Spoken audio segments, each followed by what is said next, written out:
بچائے، ہمیں سچ پر چلائے، جھوٹ کو جھوٹ جان کر اس سے دور ہونے کی توفیق عطا فرمائے، سچ کو سچ جان کر اس پہ گامزن ہونے کی توفیق عطا فرمائے۔ اقول قولی ھذا واستغفر اللہ لی ولکم ولسائر المسلمین فاستغفروہ انہ ھو الغفور الرحیم۔ قرآن سنت کی روشنی سے یہ سود میں شمار ہوتا ہے یا جائز ہے؟ قسطوں پہ چیزیں خریدنا، اس میں علماء کا اختلاف ہے۔ بہرحال عرب علماء کا، شیخ ابن باز رحمہ اللہ کا یہی فتویٰ ہے کہ قسطوں پہ چیز لینا جائز ہے، لی جا سکتی ہے۔ ہمارے ہاں جو قسطوں پہ گاڑی لی جاتی ہے اس میں ایک شک ہے کہ اگر آپ کی جو قسط آپ نے جمع کروانی ہے وہ شارٹ ہو جائے تو آپ پر پلنٹی پڑتی ہے، کچھ پرسنٹ آپ کو دینا پڑتا ہے، یہ سود ہے۔ ان سے اگر آپ بچ کے کوئی ایسا بینک ہو جو آپ پر، یہ جیسے یہاں سعودیہ کے بینک ہے، آپ 3 مہینے قسط نہیں دو گے وہ گاڑی قابو کر لیں گے، گاڑی چھین لیں گے آپ سے، لیکن آپ پر مزید اپنی اس معاہدہ جو ڈن ہو گیا ہے اس کے بعد اضافہ نہیں کریں گے۔ میں پچھلے دنوں جب یہاں سے سعودیہ چھوڑ کر پاکستان گیا تو ہمارے ایک بینک چلا ہے پاکستان میں، المیزان ریبا فری اسلامک بینک، ملتان میں گیا تو وہاں اس کے بورڈ پڑے، تو مجھے بھی شوق ہوا میں گاڑی لے لوں، تو میں نے اس بینک کے ذمہ دار کو فون کیا، انہوں نے کہا جی بالکل ہم ریبا فری ہیں۔ میں نے کہا وہ اگر قسط شارٹ ہو جائے تو اس صورت میں کیا کرتے ہیں؟ کہا جی اس صورت میں ہم پلنٹی لگاتے ہیں۔ میں نے کہا تو پھر وہ سود نہیں تو اور کیا ہے؟ کہا نہیں آپ نہیں سمجھتے، اصل میں مولانا تقی عثمانی صاحب جو کراچی کے بہت بڑے بزرگ ہیں ان سے ہم نے فتویٰ لیا ہے، انہوں نے ہمیں یہ فتویٰ دیا کہ جتنا تمہیں پلنٹی کی مد میں جتنا پیسہ ملے نا وہ اپنے اکاؤنٹ میں نہ ڈالا کرو، میرے مدرسے میں بھیج دیا کرو۔ واللہ بتا رہا ہوں، میں نے خود اس کو فون کیا، اپنا ذاتی قصہ۔ میں نے کہا یہ فتویٰ تو جس کو دے گا الا من رحم ربی، اکثر ہی تجھے پیٹ کے پجاری یہ فتویٰ دے دیں گے۔ اچھا یہاں کچھ بھائی یہ کہتے ہیں جی ہم قسط شارٹ ہونے ہی نہیں دیں گے۔ ٹھیک ہے آپ کی شارٹ نہیں ہونے دو گے، لیکن آپ نے اس سود کے معاہدے پر موافقت تو کر لی نا، سائن تو کر دیے، لہذا جس کے اندر یہ شک ہو کہ اس میں قسط شارٹ ہونے پر پلنٹی دی جائے تو اس سے بچنا چاہیے، واللہ اعلم۔ جزاکم اللہ خیر۔ جو حضرات یہاں آج پہلی مرتبہ تشریف لائے ہیں ان لوگوں کی خدمت میں عرض کرنا چاہتا ہوں کہ توفیق انٹرنیشنل اسکول کا ابتدا یہاں پر بچوں کی بنیادی تعلیم، اعلیٰ تعلیم تک پہنچانے کا انشاءاللہ تعالی یہاں کے ذمہ داران نے ایک عزم کیا ہے، اور اس عزم کے ساتھ ساتھ ان کو ایک اچھی تعلیم ملے، بلکہ اس کے ساتھ ساتھ یہ بھی ان لوگوں نے پلان بنایا ہے باقاعدہ طور پر، یا اس کی جدوجہد کی جا رہی ہے کہ وہ ان بچوں کو اسلامی نقطۂ نظر سے تعلیم دی جائے۔ لہذا آپ تمام سے درخواست ہے کہ جہاں ہم جمع ہوئے ہیں اس اسکول کے لیے دعا کریں، اللہ رب العالمین ان کو دین کی خدمت کرنے کی مزید توفیق عطا فرمائے اور ہمارے بچوں کی صحیح تربیت کرنے کی بھی توفیق عطا فرمائے۔ کسی کے جھوٹ بولنے سے کسی کا بھلا ہو جائے تو بولا جا سکتا ہے؟ خواتین کی طرف سے سوال آیا ہے۔ وہ بھلا کس قسم کا ہے؟ جھوٹ بولنے سے بھلا نہیں ہوگا، اس سے برائی ہی پھیلے گی، اس سے شر مزید پھیلے گا۔ وہ یہ نہیں جھوٹ بولنے سے بھلا کہ ایک نے آ کر آپ کو کان میں کانا پھوسی کر دی کہ فلانی جڑی نا تیرے بارے ایک ایویں کہندی سی۔ اگر آپ دو لڑنے والوں کے درمیان پیار محبت کی صلح کروانے کے لیے کوئی ایسی بات کہیں تو انشاءاللہ کوئی حرج نہیں۔ دو بھائی لڑے ہوئے ہیں، آپ اس کو جا کر اس کی طرف سے تعریف کر دیں، اس کی طرف سے بھئی تیرے بارے میں وہ ایسے اچھے خیال رکھتا ہے، تیرے بارے میں تو اتنی تعریفیں کرتا ہے، تو انشاءاللہ اس میں کوئی حرج نہیں۔ لیکن اس کے علاوہ اگر کوئی اور مقصد ہو اس کو جھوٹ کو بات کرنے کا تو ایسے عمل سے بچنا چاہیے۔ شادی کے بارے میں اگر کوئی پوچھے کہ اس لڑکے کے بارے میں کیا خیال ہے؟ یہ تو امانت ہے، یہ تو امانت ہے۔ رسول اللہ صلی اللہ علیہ وسلم سے سوال کیا گیا 2 شخصوں کے بارے میں، کسی نے سوال کیا، آپ نے کہا وہ بندہ جو ہے ڈنڈا اس کے ہاتھ میں رہتا ہے اور وہ بندہ جو ہے وہ ٹھیک ہے۔ یہ تو امانت ہے، کوئی آپ سے سوال کرے کسی لڑکی کے بارے میں، کسی لڑکے کے بارے میں، اور آپ اس کی بات اسے بتائیں، اس تک بتائیں، صرف اس کو، انٹرنیٹ پہ نہیں لکھنا، بی بی سی میں خبر نہیں دینی کہ پورے رپورٹ میں اس کا فلاں جگہ رشتہ ہونے لگا تھا اور میں نے ایسا جرلو پھیرا کہ جناب بالکل جب تک وہ الگ نہیں ہوگے میں نہیں بات آیا۔ اگر اس میں کوئی عیب ہے اور واقعی آپ سمجھتے ہیں کہ وہ دینی عیب ہے، وہ بے نماز ہے، وہ بدعتی ہے، تو ضرور جا کر اس بندے تک بات پہنچائیں، اس کی اصلاح کے لیے بھی کوشش کریں، اس کو بھی دعوت دیں اور اس تک بھی بات پہنچائیں۔ لیکن اپنی غصہ اور اپنا غم اور اپنا دکھ نکالنے کے لیے کسی کے ذمہ جھوٹے الزام، یہ بہت بڑا گناہ ہے۔ جزاکم اللہ خیر۔ محترم شیخ صاحب، کیا تہجد کی نماز رات کو 2 یا 3 بجے بغیر سوئے پڑھ سکتا ہوں؟ دیکھیے کوئی حرج نہیں، کوئی شخص رات کو کسی ایسے کام میں مصروف ہے اسے سونے کا وقت نہیں ملا تو اب وہ 2-3 بج گئے ہیں اور وہ تہجد کی نماز پڑھنا چاہتا ہے تو انشاءاللہ اس میں کوئی حرج نہیں، واللہ اعلم۔ پاکستان میں اکثر لوگوں کو کہتے ہوئے سنا گیا ہے کہ حضور ہمارے خواب میں آئے تھے، क्या वाकया ही नबी करीम सल्लल्लाहु अलैहि वसल्लम ख्वाब में आते हैं? रसूलुल्लाह सल्लल्लाहु अलैहि वसल्लम ने फरमाया, जिसने मुझे देखा, मन रआनी फकत रआनी, जिसने मुझे देखा उसने मुझे ही देखा। क्यों? क्योंकि शैतान रसूलुल्लाह सल्लल्लाहु अलैहि वसल्लम की शक्ल में नहीं आ सकता।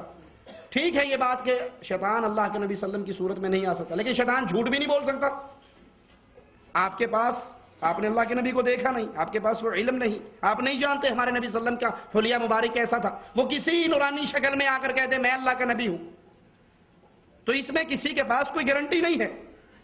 हमारे यहां इसके में किसी के पास वो गारंटी नहीं है। बात यह है कि जो ख्वाब में आकर वो कह रहे हैं उसको देखा जाएगा। इस्लाम पूरा हो गया, ख्वाबों की बुनियाद पे दीन नहीं बनता।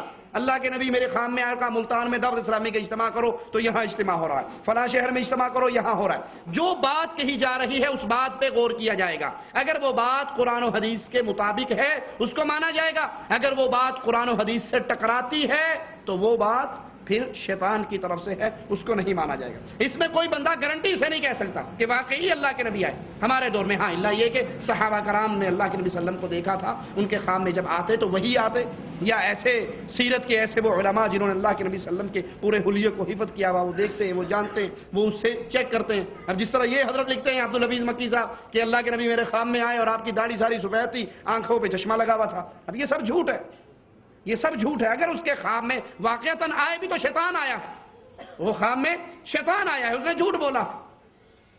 अल्लाह वो जो कहा जाता है कि नबी करीम सल्लल्लाहु अलैहि वसल्लम ने उर्दू भी बोली या उर्दू सीखी, वो तो बहुत कुछ किया, उर्दू बोली, आके दारुल उलूम देवबंद का पूरा हिसाब आकर चेक किया अपने खुलाफा को लाकर।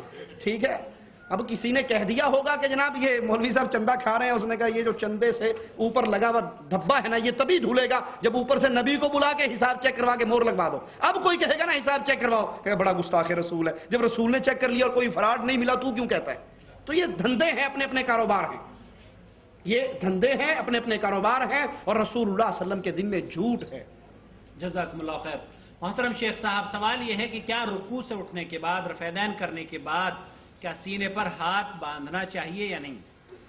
देखिए, इस सवाल के जवाब से पहले ये असूल याद रखिए, अगर हदीस के फहम में कहीं इख्तलाफ हो जाए, दो लोग हैं एक हदीस को समझना चाह रहे हैं, अगर वो हदीस के समझने में इख्तलाफ करें तो इंशाअल्लाह दोनों खैर पे हैं। अगर वहां पर उसका गाड़ी का इंजन बदल जाए, वो कहे हदीस तो ठीक है, मैं इसलिए नहीं मानता कि मेरे फिरके में नहीं है, वो हदीस को किसी गैर नबी की वजह से ठोकर मारे, ये गुमराही के रास्ते पे है। लेकिन अगर हदीस के समझने में इख्तलाफ हो जाए तो इंशाअल्लाह कोई हर्ज नहीं। जैसे हदीस में आता है जब अल्लाह के नबी सल्लल्लाहु अलैहि वसल्लम रुकू से खड़े होते हर हड्डी अपने मकाम पे आ जाती। अब यहां पर दोनों ने क्या समझा, रुकू के बाद बांधने वालों ने समझा कि हाथ बांधने के नमाज में कितनी जगह है हाथ रखने के, एक तो हाथ सीने पर रखा गया, दूसरा हाथ रुकू में घुटनों पे रखा गया, तीसरा सजदे में जमीन पे रखा गया, चौथा तशहुद में रान पे रखा गया, 4 जगह हैं। तो जब अल्लाह के नबी रुकू से खड़े हुए हर हड्डी अपने मकाम पे आए, तो इससे मुराद क्या है कि हड्डी की असल जगह तो ये बांधना ही था ना, तो बांधना चाहिए। जो इसके छोड़ने के कायल हैं कहा नहीं, हड्डी अपने मकाम पे आए, इससे मुराद ये है कि हाथ सीधे हो जाएं, छोड़ दिए जाएं। तो लिहाजा ये मसला कोई ऐसा मसला नहीं है जिसमें शिद्दत की जाए, चूंकि हदीस के फहम के बाद मामला है। इंशाअल्लाह हदीस के फहम में अगर कहीं मामला ठीक है, इंजन ठीक है, दोनों इत्तबाए रसूल के रास्ते पर चल रहे हैं, अगर किसी हदीस के समझने में इख्तलाफ हो जाए तो ये ऐसा मसला नहीं है जिस पर फतवाबाजी की जाए और इख्तलाफात किए जाए। जज़ाकुमुल्लाह खैर। सवाल यह है कि सोने से पहले के अज़कार पढ़कर सोना है रात में, क्या दिन में भी सोने के वक्त अज़कार पढ़ना चाहिए? वल्लाहु आलम। सुबह के अज़कार हदीस में आते हैं, शाम के अज़कार आते हैं, सोने के अज़कार आते हैं जब रात को सोए। तो अगर वो दिन के अंदर भी सो रहा है और अल्लाहुम्मा बिस्मिका मुतु वहिया पढ़ लेता है तो वल्लाहु आलम, मेरे इल्म के मुताबिक इसमें कोई हरज नहीं। बाकी मशाइख मौजूद हैं, उलमा मौजूद हैं, उनसे पूछ लीजिए। जज़ाकुमुल्लाह खैर।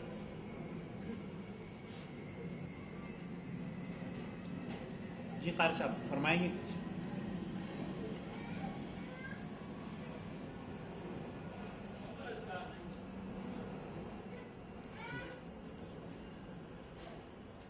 क़ारी साहब ये फरमा रहे हैं कि मुकम्मल अज़कार नहीं है। अगर कोई आदमी सिर्फ ये कह ले बिस्मिल्लाहुम्मा अमूतु वअहया। जज़ाकुमुल्लाह खैर। इंसान को अपनी मौत से कितना अरसा पहले पता चल जाता है कि अब उसकी इस वक्त मौत वाक़ई हो जाएगी? ऐसा कोई आला अभी तक अल्ट्रासाउंड इजाद नहीं हुआ इससे ये पता लग जाए। हाँ, इन हजरात के यहाँ बहुत अल्ट्रासाउंड है, मौलवी सिकरिया साहब लिखते हैं फज़ाइल सदक़ात में, उसने कहा मेरा एक मुरीद आया, शेख अबू याकूब सनोसी ने कहा कि मैं ज़ोहर के वक्त मर जाऊंगा, तो सुबह कहा ज़ोहर के वक्त मर गया, 4-5 घंटे पहले पता लग गया। अब इंटरनेट है, शायद ज़्यादा जल्दी पता लग जाता हो। ज़ोहर के वक्त आया, वाकई मर गया। कहा जब मैंने उसको गुस्ल दिया, नहलाया, कफनाया, कब्र में रखा, कब्र में रखने के बाद उसने आंखें खोल दी। पहले अस्तंजा करते हुए आंखें नहीं खोली, बहुत बेशरम था। गुस्ल करवाते हुए आंखें नहीं खोली, कपड़े फाड़ते हुए आंखें नहीं खोली, कफन देते हुए आंखें नहीं खोली, बच्चों के रोते हुए आंखें नहीं खोली, कंधों पे चढ़ते हुए आंखें नहीं खोली, कब्रिस्तान जाते हुए आंखें नहीं, पड़ा हुआ मजे लेता रहा कि ठीक है लोग उठा के ले जा रहे हैं। जब सारा काम खत्म हो गया कहता पागल थे तुम तो, मैं तो अच्छा भला था, बस तुम्हारे साथ मजाक कर रहा था। तो कौन कल क्या करेगा, किस जमीन पे मरेगा, ये इल्म वल्लाहु अअलम। सदक़े का गोश्त जो आदमी सदका देता है, क्या वो उसके अहल अयाल भी खा सकते हैं? शेख से पूछिए सदक़े के गोश्त के बारे में।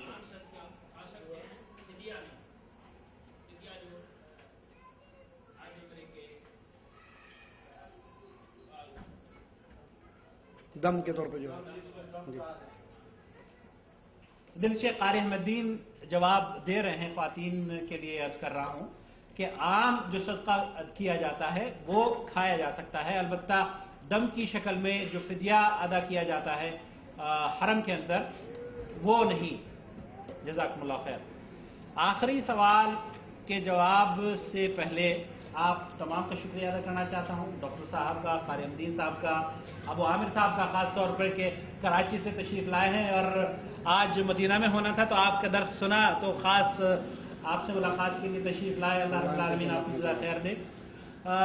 कादियानियत के बारे में कुछ बताया जाए, उनका मुंह कैसे बंद किया जाए, क्या ये कोई तरीका हो सकता है? देखिए, कादियानियत जब भी गुफ्तगू करती है वो अपनी गुफ्तगू का आगाज़ ईसा अलैहिस्सलातु वस्सलाम की मौत को बुनियाद बनाकर करती है कि ईसा अलैहिस्सलातु वस्सलाम फौत हो गए हैं, उन्होंने दोबारा नहीं आना। लेकिन जब वो ये इकरार करवा ले आमतुन्नास से, फिर कहते हैं कि हदीसों में तो आया है कि मसीह ने आना है तो मैं आया हूं।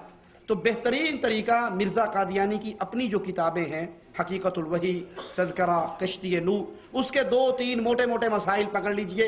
ना आप ईसा अलैहिस्सलाम की वफात का मसला उनसे छेड़े, ना मसीह के आने का मसला छेड़े। आप बुनियादी मसला सवाल करें कि मौलवी इस खबीस मिर्जे ने अपनी किताब तज़किरा के अंदर लिखा है और हकीकतुल वही में लिखा है कि अल्लाह ने मुझे कहा अंत मिन्नी बमंज़िलति वलदी, तू मेरे बेटे जैसा है, अल्लाह का बेटा कोई नहीं। इस बुद्धि को समझा दो। कश्ती नूह में लिखता है नऊज़ु बिल्लाह सुम्मा नऊज़ु बिल्लाह, नकले कुफर नाबाशिन, कि अल्लाह ताला ने मुझसे रजूलियत का इजहार किया और फिर मैं खुद इस्तिआरतन हामिला ठहरा, मैं मिर्जे से मरियम बना और फिर मैं 9 महीने तक हामिला रहा, फिर मरियम से मुझे दोबारा ईसा बना दिया गया, अब मैं ही मरियम हूं और मैं ही इब्ने ईसा हूं, इब्ने मरियम हूं। तो ये उसके वो कुफरिया जुमले हैं 2-4, कश्ती नूह का हवाला, तज़किरा का हवाला, हकीकतुल वही का हवाला, सारे मसाइल छोड़ के इस बुनियादी मसले को पकड़ लीजिए, ठीक है। और अगर आपने मजीद उसको फंसाना हो तो फिर वो टीची फरिश्ते वाला पकड़ लीजिए कि मुझे जो पैसे देने के लिए आया वो टीची। अल्लाह के फरिश्ते जितने हैं वो अरबी बोलते हैं, ये टीची फरिश्ता कहां से आया, ये कादियान से आया या आसमान से नहीं आया। तो ये बुनियादी चीज़ अगर इस पर गुफ्तगू की जाए तो वो इंशाअल्लाह लाजवाब हो जाएंगे। जज़ाकुमुल्लाह खैर, अहसन जज़ा। सुब्हानकल्लाहुम्मा व बिहम्दिका अशहदु अल्ला इलाहा इल्ला अंता अस्तगफिरुका व अतूबु इलैक। वस्सलामु अलैकुम व रहमतुल्लाहि व बरकातुहू। बराह करम याद रखें कि डबल पार्किंग नहीं होनी चाहिए और बहुत ही पुरसुकून माहौल से यहाँ से निकलें और पानी के बोतलें हैं वो भी अपने साथ डस्टबिन में डाल दें।